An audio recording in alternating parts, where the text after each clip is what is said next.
Então, chegamos ao oitavo ano, ao dia 15 de novembro de 1889, dia do golpe, exatamente o dia em que a monarquia brasileira levou um golpe da república que estava nascendo no Brasil.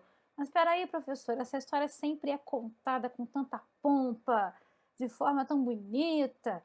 Falam que os monarquistas, né, que o Dom Pedro II e a família real estavam explorando o povo brasileiro e piriri e pororó. Na verdade, minha gente, a gente precisa saber um pouco de história, né? Nem que seja um pouquinho, para a gente entender a história do nosso país.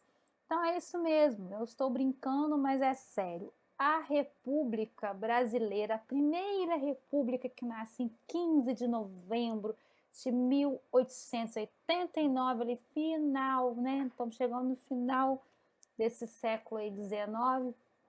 Ela foi um golpe, né?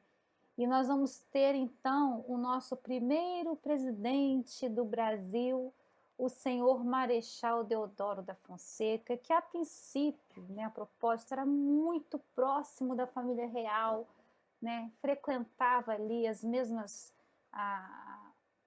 eles costumavam frequentar os mesmos espaços, faziam parte da mesma esfera da sociedade.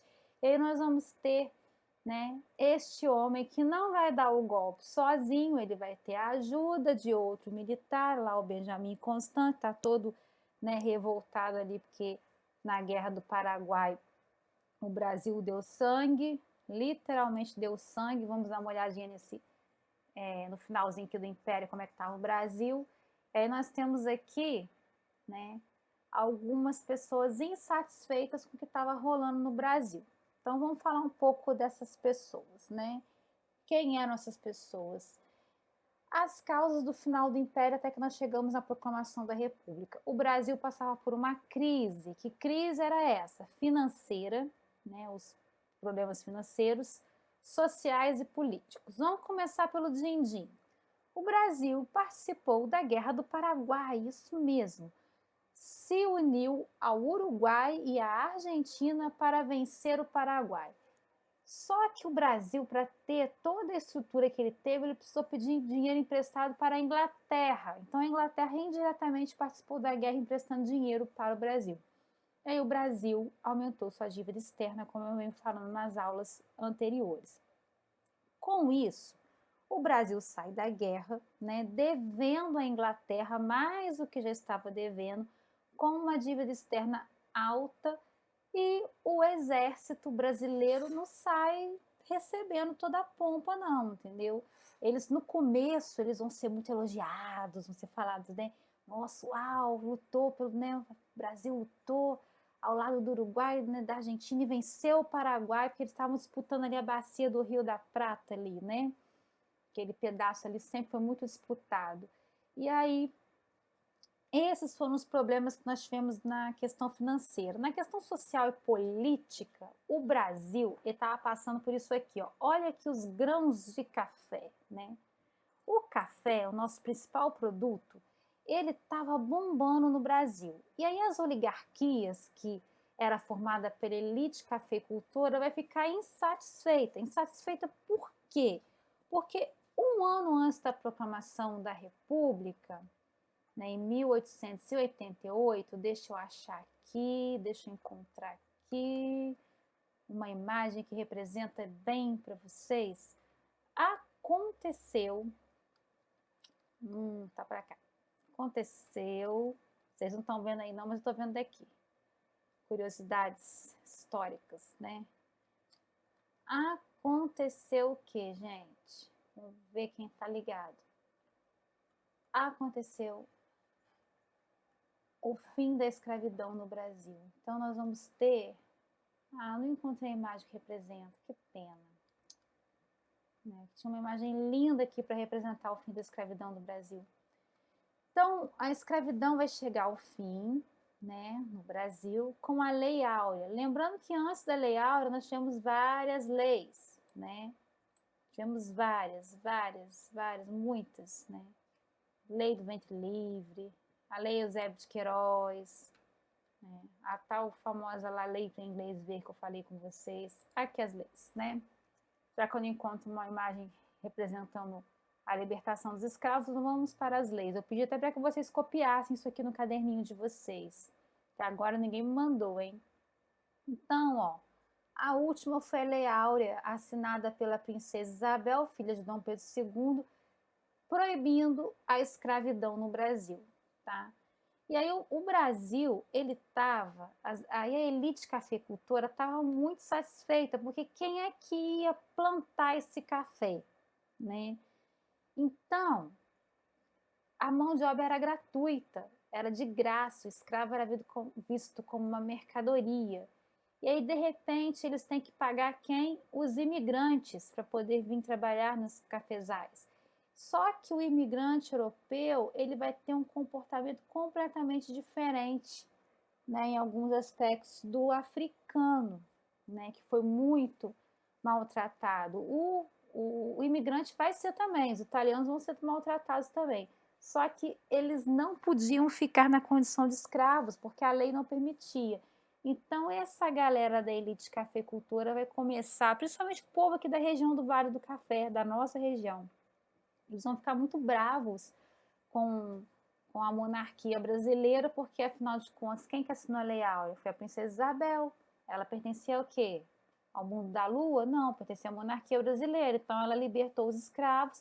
A elite cafeicultora ficou chateada, não gostou. Tipo assim, né? E agora? Eu vou ter que pagar para italiano trabalhar? Eu pago, mas o que o governo brasileiro vai fazer? O que a monarquia vai fazer? Vocês precisam me reembolsar, porque eu gastei dinheiro com africano, trazendo africano para cá. E realmente o tráfico de escravos era algo muito intenso e gastava-se muito dinheiro. Vocês não têm noção.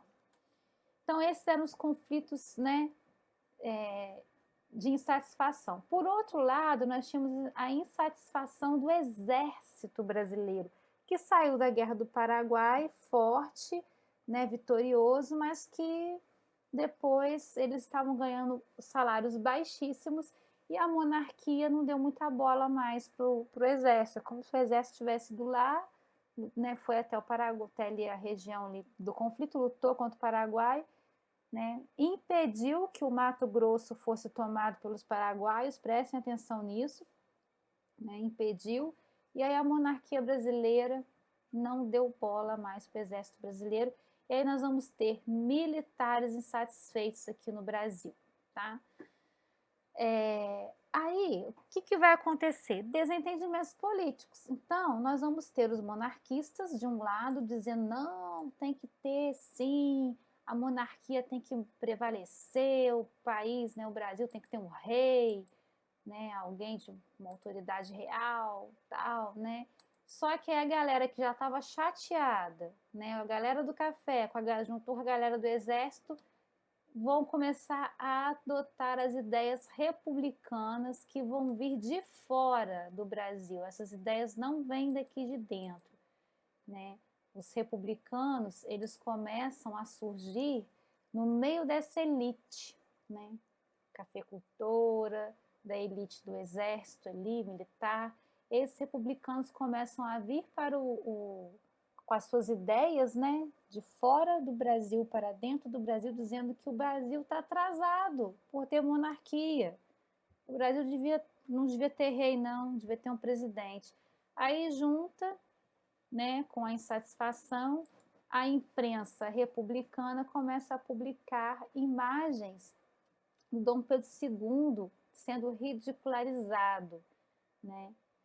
Isso, gente, é história. Isso aconteceu. E aí muitos dizem assim, mas se o rei ele mandava em tudo, por que ele não proibia a imprensa, né, republicana de fazer com que essas imagens dele circulassem, né? Não eram imagens reais, verdadeiras, eram reais porque ele era da realeza, mas não eram imagens verdadeiras, verídicas, porque o rei não estava cansado, muito menos ele estava a fim de sair do trono, né? Mas ele foi forçado. Essa imagem aqui acima, nós temos uma imagem do padre, né, batendo na mão do Dom Pedro, né, uma caricatura da época do Império. né, do segundo reinado.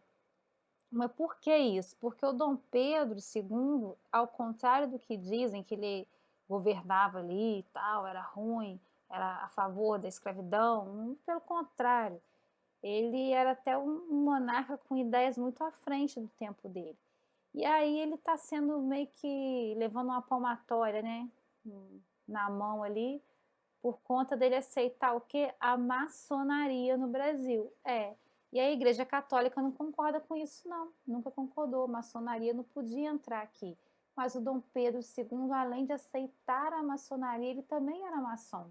E aí ele teve problemas com a igreja, problemas com a religião, problemas com os cafeicultores, como eu mostrei aqui, né, com a oligarquia, e problemas com o exército que lutou ali, o exército brasileiro que lutou do ladinho do Uruguai e da Argentina contra o Paraguai. Juntando tudo isso, temos a proclamação da República no dia 15 de novembro de 1889. Né? Agora, nós vamos para a página 354, entender a cultura no segundo reinado. Vamos lá. Nessa página nós temos a imagem de Carlos Gomes, né? Esse camarada aqui. Ele foi o compositor, a pessoa que colocou uma melodia ali numa ópera chamada Guarani, e essa ópera ela vai sair de um livro, né? De um autor, nós vamos falar sobre ele mais para frente, né? Falando sobre a questão aqui, né? O Guarani é termo indígena, tá? Baseado no romance do escritor José de Alencar, perdão. Então, José de Alencar é esse camarada aqui, Carlos Gomes esse aqui. Então, vamos tentar entender a cultura no segundo reinado por parte da música. Como que era a música no segundo reinado? A cultura brasileira foi amplamente influenciada pelas transformações sociais, políticas, econômicas ocorridas no país durante o segundo reinado. E na música? O governo patrocinou os estudos de diversos músicos brasileiros na Europa. Eles mandavam músicos daqui para a Europa, como o paulista Carlos Gomes, esse aqui, tá? No bigodinho, tá bom? E aí ele foi o responsável por compor uma das mais famosas óperas brasileiras, O Guarani, baseada no romance do escritor José de Alencar, esse aqui do bigodão e do barbão, tá bom? A música tocada no Brasil durante a segunda metade do século XIX era bastante diversa, era uma música bem diversificada. Assim, em bailes e festas frequentadas pela elite, era comum tocar músicas de origem europeia, como a valsa e a polca. Já nas ruas e nos bailes populares, ritmos influenciados pela música africana, como o frevo e o machixe, tornaram-se cada vez mais presentes. O frevo, que foi criado lá em Pernambuco no final do século XIX, passou a ser tocado principalmente para animar os desfiles de rua. Já o machixe foi criado na década de 1870 na cidade do Rio de Janeiro. Isso é dentro da música. Então, nós vamos ter um estilo musical frevo, machixe, a polca, tudo isso era badalação no Brasil no momento, tá? Não tinha funk. Vocês verem que legal, né? A gente, com o passar dos anos, as coisas vão mudando, né? Hoje o funk ele é considerado patrimônio cultural. Né? Vamos lá, o carnaval.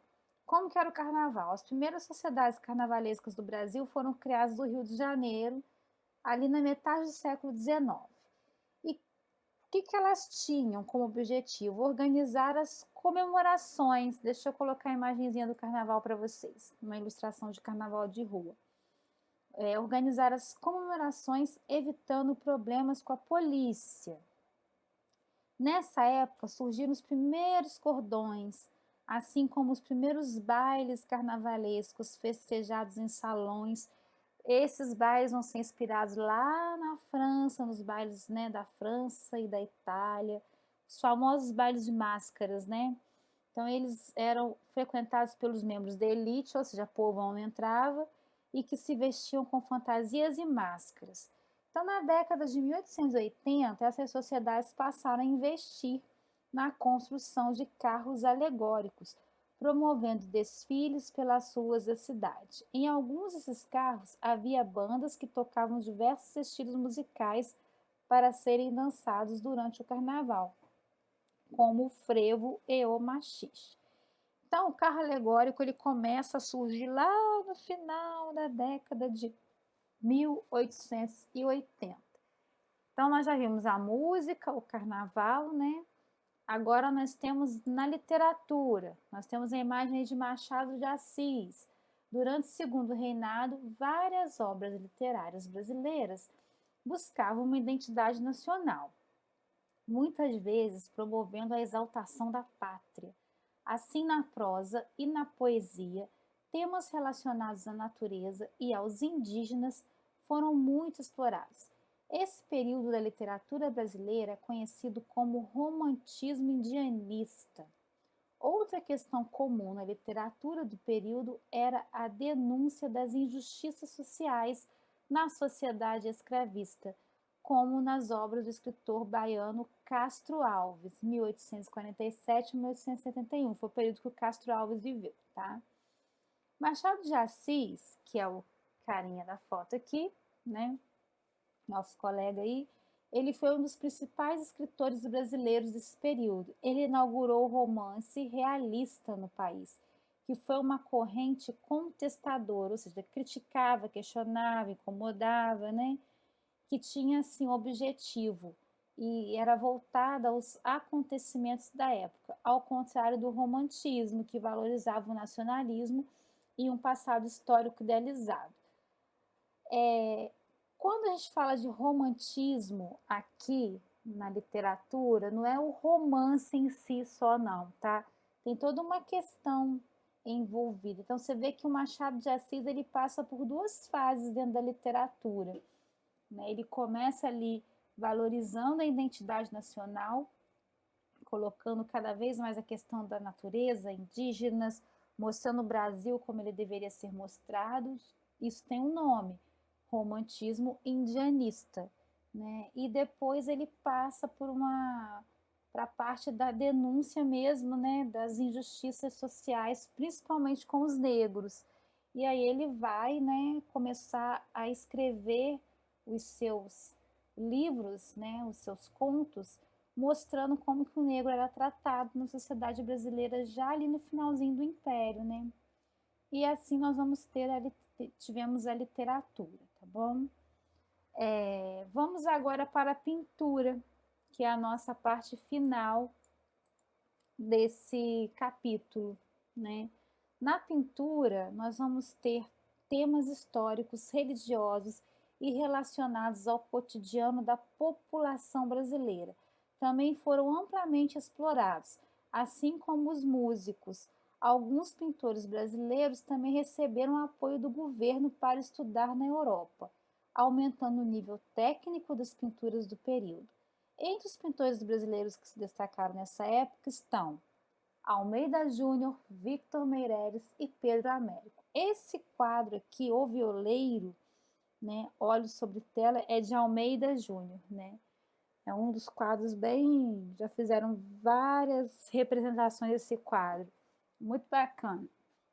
Então, a gente costuma criticar o, o Brasil imperial ali, né, a monarquia, mas essa galera toda aí que produziu cultura pra gente foi estudar fora do Brasil com incentivo da monarquia.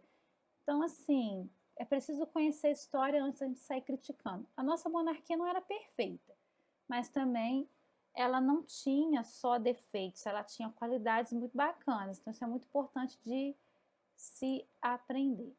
Nós vamos encerrar essa parte por agora e vamos passar a algumas correções de atividades que eu deixei na aula passada para vocês, tá bom?